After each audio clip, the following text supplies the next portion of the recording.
Hey everybody, Brett from AstartesGaming here, back with part 2 of our Total War Attila Saxon Shore Let's Play, where we're playing as, of course, the Saxons, trying to carve out an empire for ourselves in the Isles of Britannia.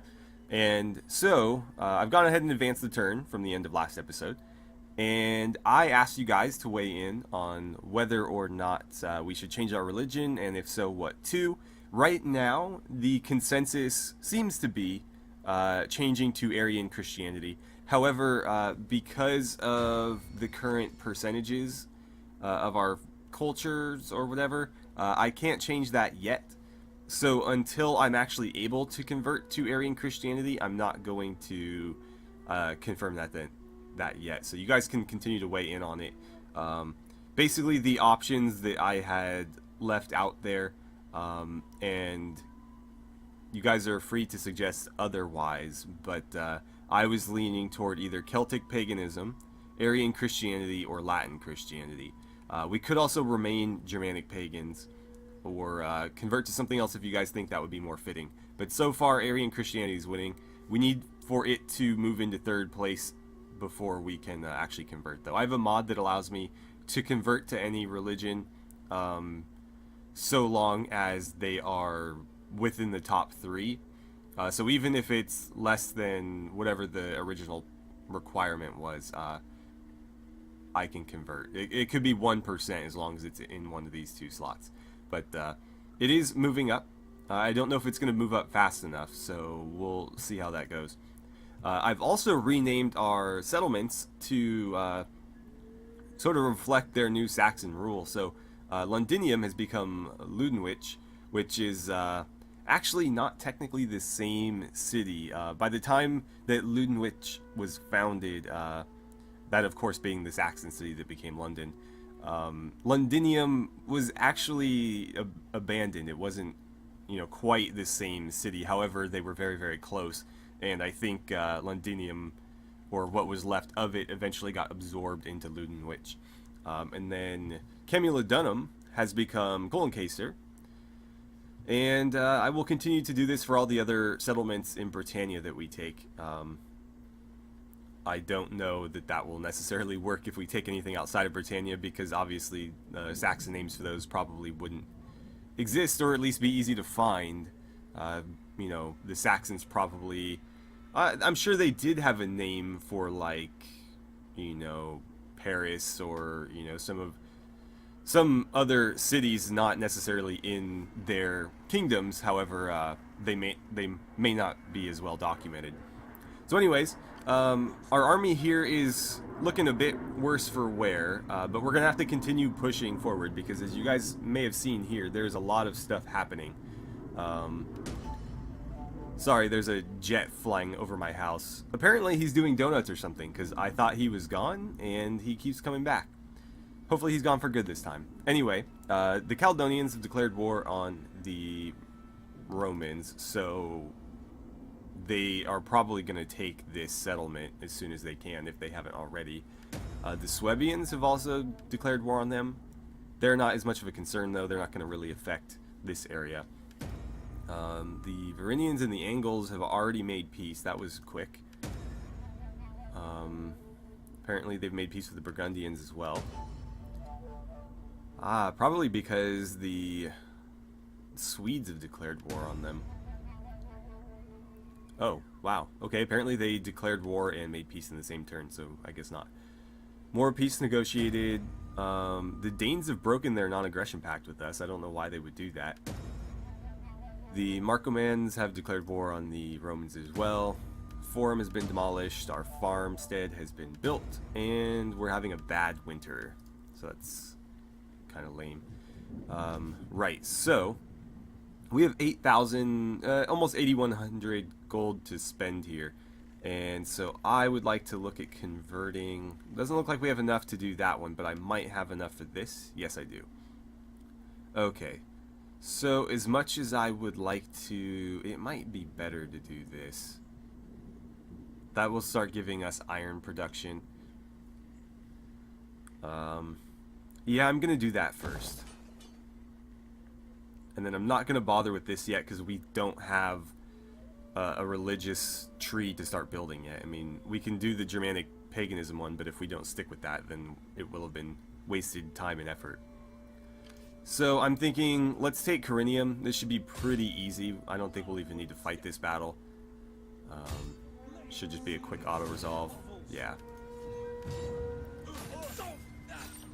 So that is one more settlement for us, and I'm going to loot and occupy it. I'm really not concerned with the instability at this point because we're going to get a rebellion anyways.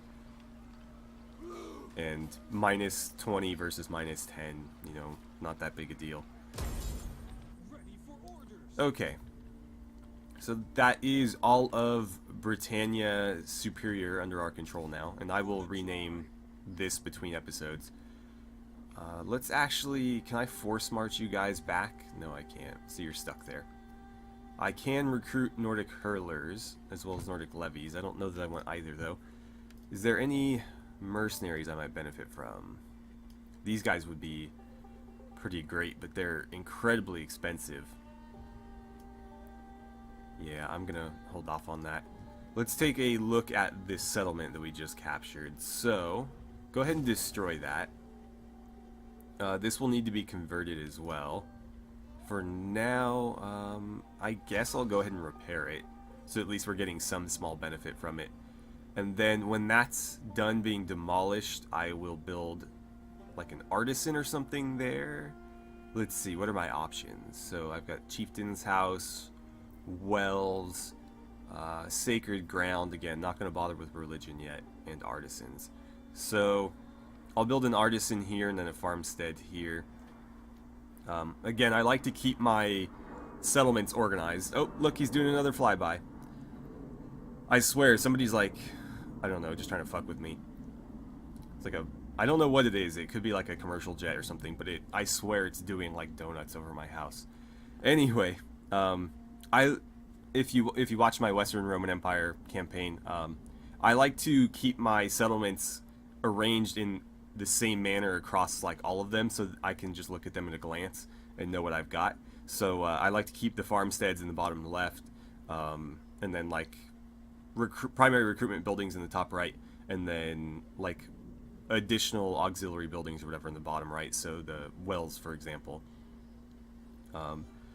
So with that, I think we're done with this turn already, unless there's some diplomacy to be had here. We do not need another governor yet, although we do have a pretty good, let's see, yeah, I was going to say, we got another overseer, so we've got a pretty good selection of them.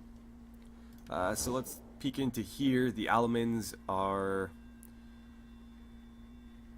currently having a non-aggression pact with us. The Danes, I don't know why they broke that non-aggression pact, but... Oh, I know why, because they were made a puppet state. So it wasn't their choice, got it. I can't trade with them though, which is... Oh, wait. I have the option to, they're just not open to it. The Franks are starting to come around. Let's see if we can't get a non-aggression pact or something. No. They're going to be difficult, it would appear. The Utes are warming up to me though.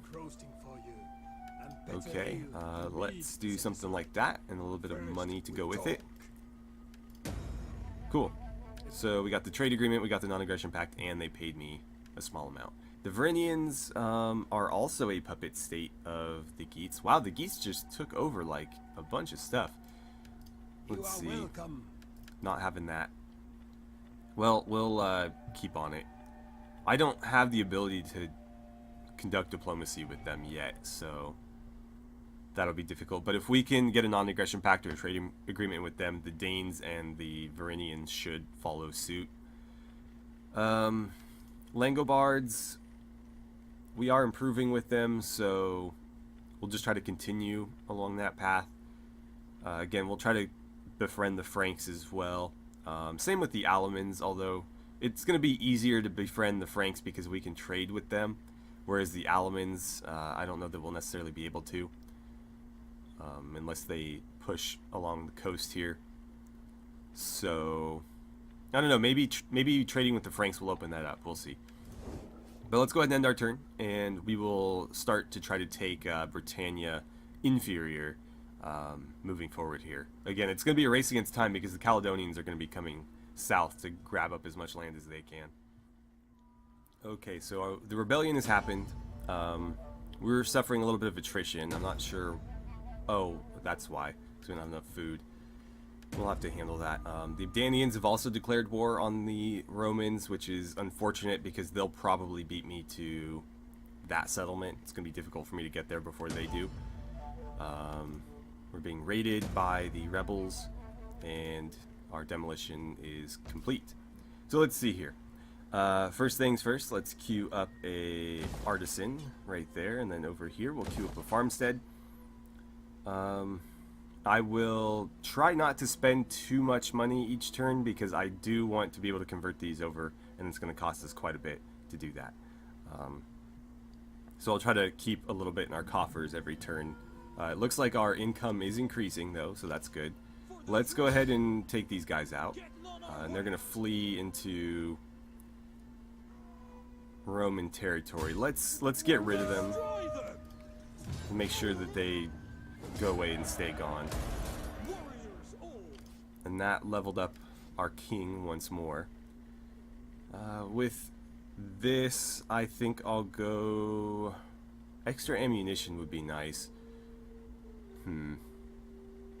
Let's see.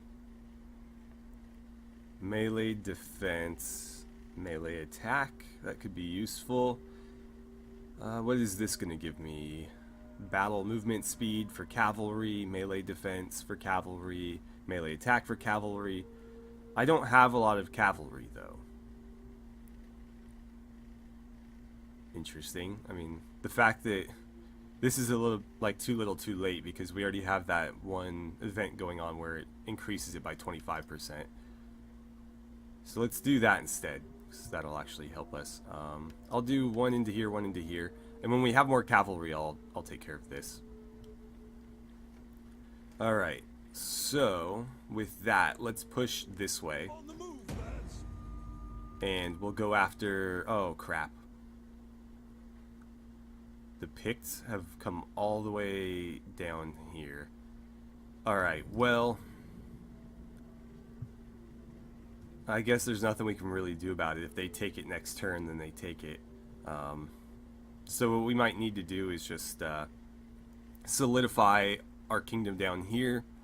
You know, make sure that everything is well organized and built up properly.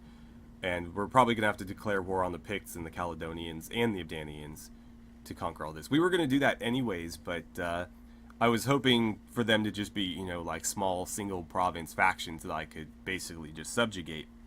Now we're going to have to actively conquer all this territory, which we were going to have to do anyways, but it would have been easier taking undefended Roman settlements than defended Celtic ones. But we'll see what happens.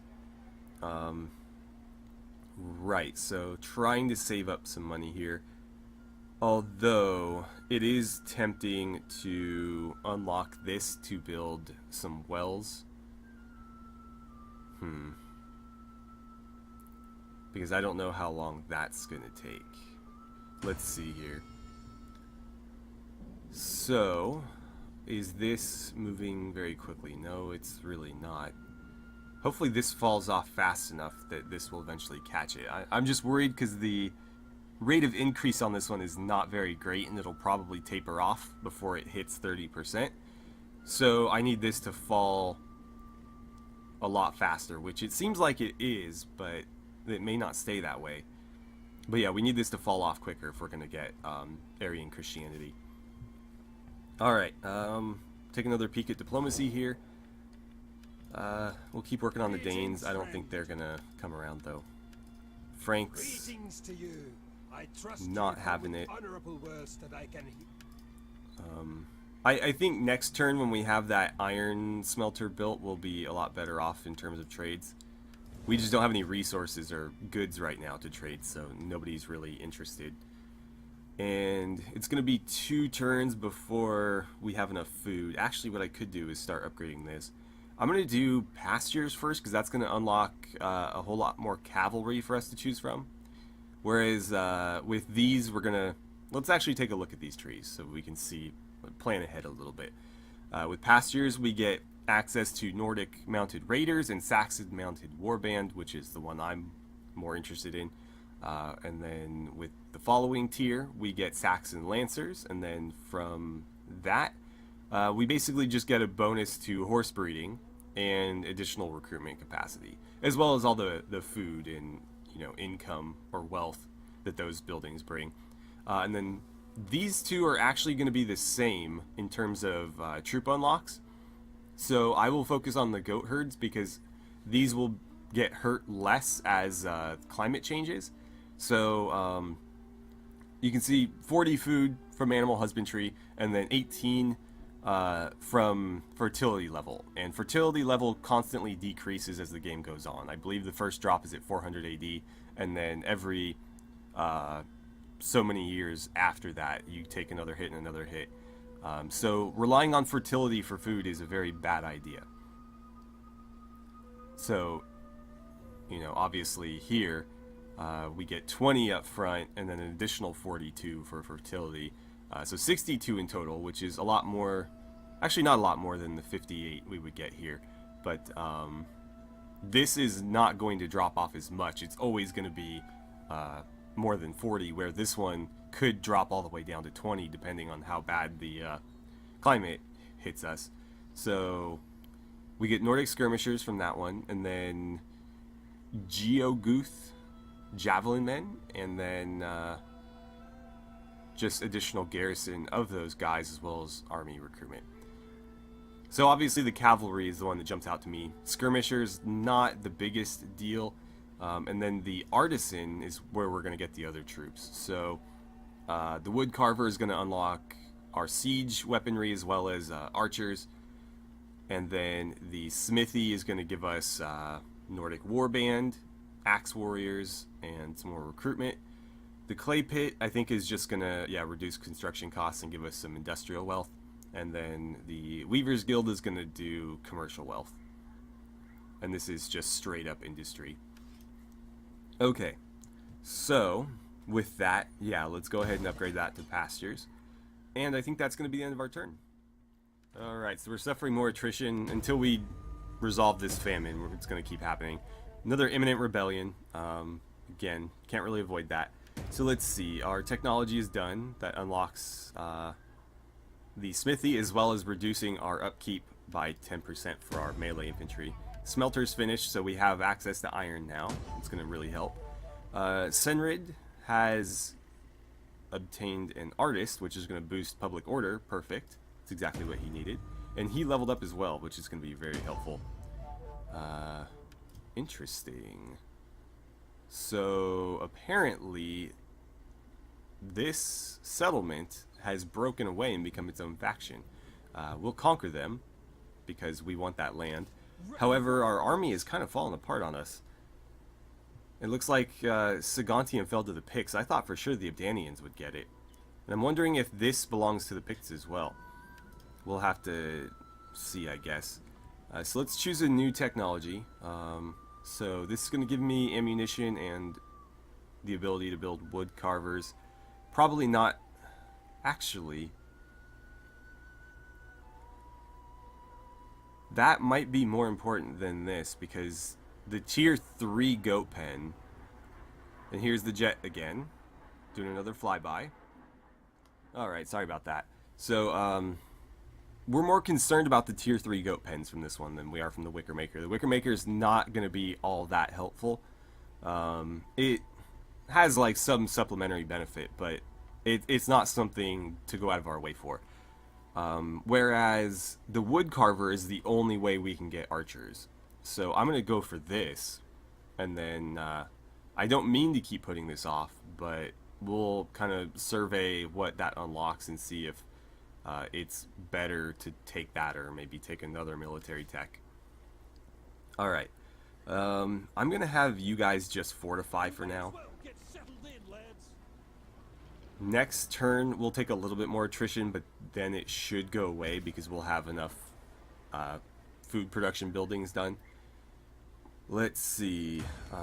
You leveled up, so we'll handle that right now. Wealth from industrial buildings. Let's not do that. Instead, let's do that.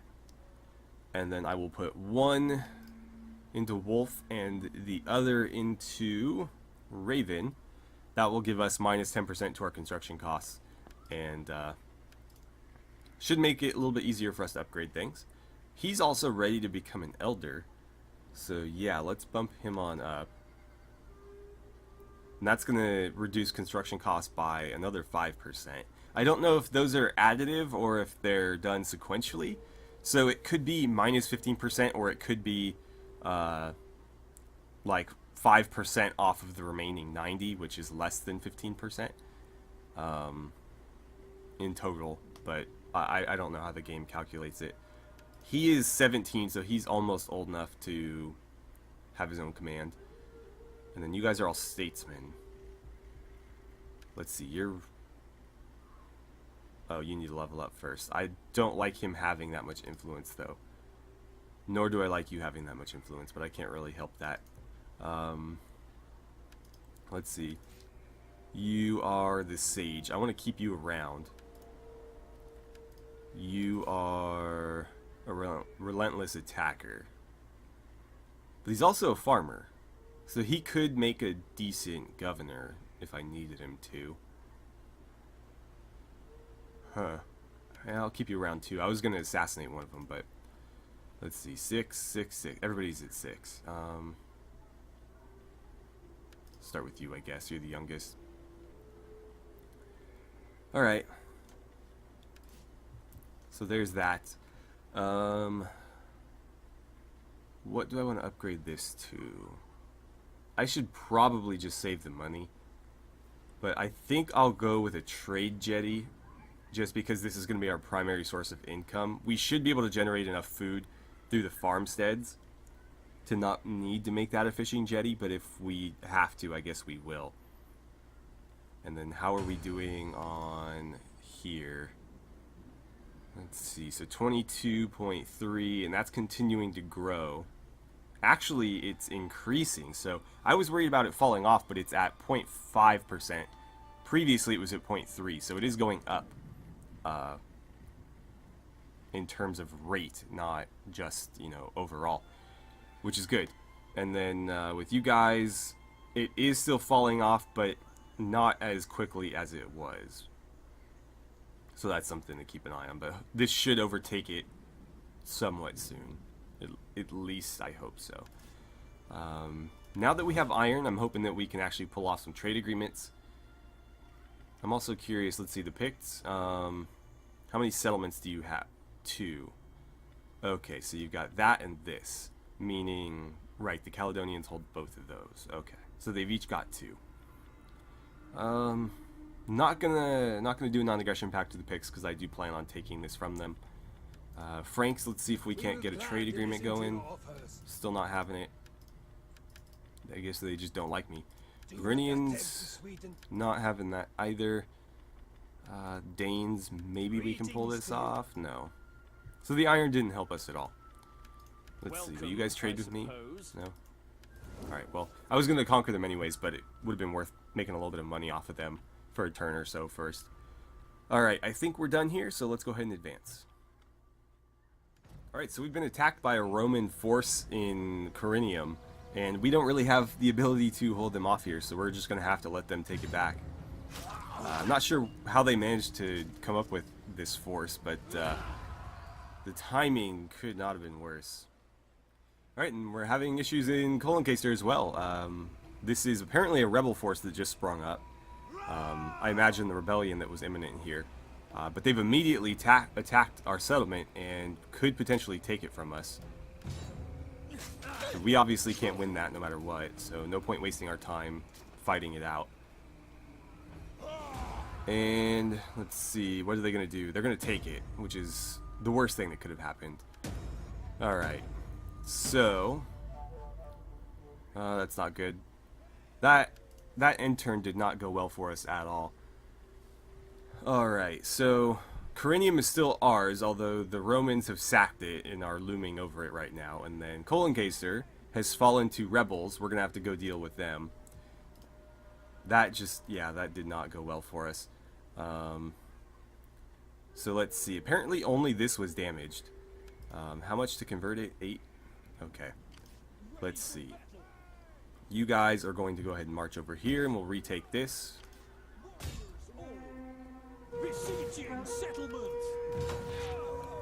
And that is now ours once more. Let's go ahead and loot and occupy. And I'll actually keep them here so that we can hold it. Our army has fallen apart on us at this point. What I might do, actually, yeah, what I'm going to do is these guys are going to merge. Apparently one of our mercenaries got wiped out. You guys are going to merge. Let's see. We'll do that. And that should be alright. How much am I paying you guys? Interesting. Well, I have that one. Do I need the mercenary one? I'll keep both for now because this one is basically wiped out. And then don't really have any mercenaries I can recruit. You guys are kind of useless. Let's see, anything I can train? Well, Nordic levies are better than nothing. I'm actually going to hold off. How much is it going to cost me to do that? 8.6? Oh, I'm so close. Well, let's repair this. We kind of need that. And that leaves me with just less than I need, so we're going to have to wait on that as well.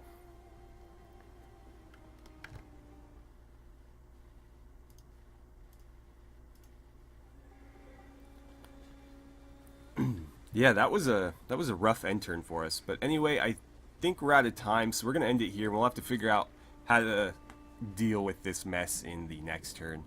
The Romans coming back and targeting me really made this difficult. It looks like they just threw together a bunch of mercenaries and sent them my way. I wish they would go attack some of these other factions. Like, they could easily take Lindum back. Of course, they could easily take Corinium back, too. Or, at this point, Ludenwick. Or Londonwick. Whatever. I don't know how to pronounce it. But yeah, this is going to be really difficult to deal with, especially because we've had that famine for so long. Our troops haven't been replenishing at all. And that's going to take a little bit of a while to fix. At least we've freed up a bit of money by merging units together. But now we have to rebuild this almost from scratch. We do have a little bit of stuff, but not a lot. And then we should have enough money next turn to convert over one of these. I might do this one first, because this doesn't need to be repaired at all, and it's only slightly more than these were. And then obviously this is our capital, and the only thing with walls, so it's going to be the easiest one to hold. But yeah, so thank you guys so much for watching. I had a great time playing some Total War Attila with you, and I look forward to seeing you guys back here for part 3.